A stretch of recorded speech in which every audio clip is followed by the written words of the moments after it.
Hello and welcome to the tutorial. I designed some of the presets that ship with Massive X, so I've been playing around with this synth for quite a while and it's quickly become my main go-to synth. Today we're going to dive in and look at one of the reasons why that's the case, and that is the Master Effects units. These are the stereo effects units that will come at the end of your signal chain to sculpt, define or polish your sound. We've got 3 slots for the units, and we also have 3 different ways of routing the units, a mixture of serial and parallel routings. I particularly like this X plus Y plus Z routing at the end, which means that you can separately affect different oscillators or noise units, and that's particularly useful when you're making something like a multi-track preset.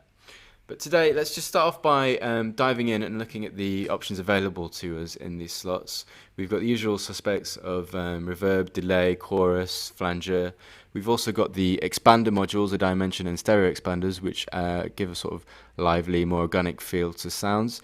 And then we've got our nonlinear lab, which is a like a saturation and distortion type plugin. And then last but not least, we've got our equalizer plugin, which can be invaluable in finishing off a sound. And one of the reasons why I really like to use the onboard effects within Massive X as opposed to using a third-party VST or outboard gear or something is the level of control that you can achieve over the effects by using different modulations and internal mappings within Massive X. So for instance, all of our modulators, our performers, our envelopes, our LFOs, our T units, even VR, all of these can be assigned to different parameters within your effects units to create really interesting variations in sound or to create highly responsive and reactive effects that follow the contours of your chosen preset.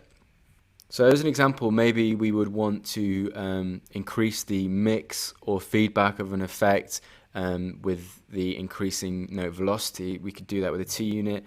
Maybe we want one of our envelopes that's currently modulating a filter, we want that to affect the intensity or level of a effect. Again, we could just take that same envelope and drag it onto any one of our parameters that we want to affect in that way.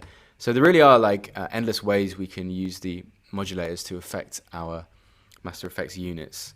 So let's dive in and see some of these effects in action. What I've got here is a very simple setup. It is just a triangle wave, little to no modulation going on, and by itself it's sounding pretty dry, pretty boring, but we are about to spice it up using some of our Master Effects. First of all, let's look at the delay plugin and look at our time values. So you can either have time values synced to the MIDI clock, or you can have free values. We're going to be using one synced to the clock. Let's take a listen to what these sound like in isolation.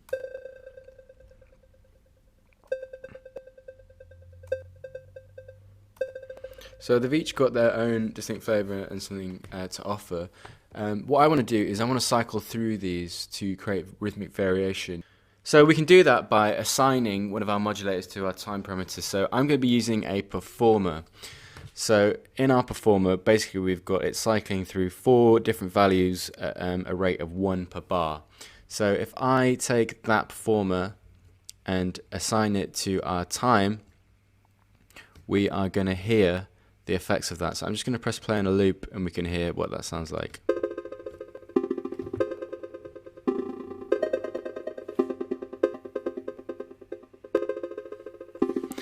So we can hear that each time a stab is getting played, we are getting a different iteration of these timings, adding a nice bit of variation to our sound. Now let's take a look at another effect and another way of using modulators to affect parameters. So here we have Nonlinear Lab. It's going to add bite and crunch to our sound.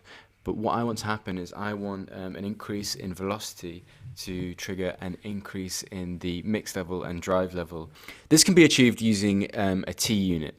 So down here, if we look inside the T unit, we can see that we can choose our source value and we can choose or edit our curve that determines the ratio between our input value and our output value.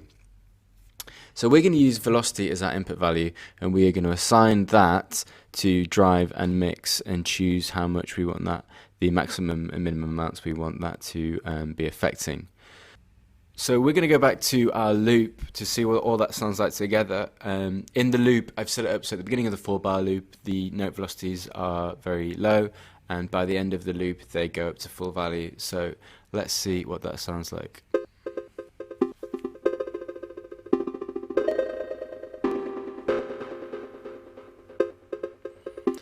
So you can hear there that the crunch is kicking in towards the end of the 4-bar loop. This is really good if you are playing stuff in live with the MIDI keyboard. You will get extra emphasis when you are giving it full thwack on the keyboard. So there you have it. There's 2 easy ways of using modulators to effects parameters in your Master Effects units. There's many more ways you can implement this, and hours of fun to be had doing so. Thank you for listening, and tune in next time.